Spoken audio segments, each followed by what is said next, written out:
Les reboots, c'est toujours un peu compliqué, surtout seulement 5 ans après la version de Ben Affleck au cinéma.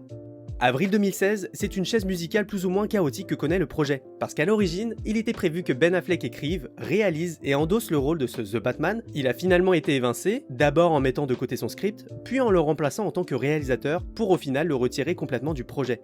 C'est en février 2017 que l'on apprend officiellement que Matt Reeves réalisera le film, et plus tard, que Robert Pattinson sera le prochain Bruce Wayne. Robert Pattinson, parlons-en. Tout le monde a retenu de lui que ses rôles de Cedric Diggory.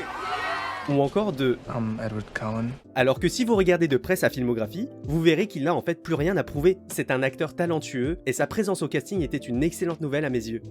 Je vais pas passer par quatre chemins, Robert Pattinson est un excellent Batman. Il y a une noirceur naturelle dans le regard du comédien, un trauma, une souffrance, une haine et une rage qui se dégagent de son jeu qui collent parfaitement bien au Bruce Wayne que Matt Reeves nous présente. Il joue un personnage bien plus sombre, vulnérable, fragile et brisé qu'un simple playboy au sourire faux. C'est un homme extrêmement malin et intelligent, un détective hors pair. C'est un axe qu'on n'avait jamais vu encore au cinéma et une direction prise par le réalisateur qui passe très bien pour le personnage. Ça ne plaira pas à tout le monde c'est sûr, mais ça fait largement le taf.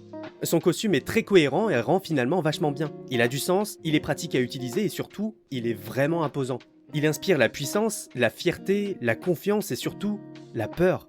Le costume de Ben Affleck reste ma version préférée en live, mais celle de Pattinson n'a pas à rougir, c'est une très bonne combinaison qu'il s'est fabriquée.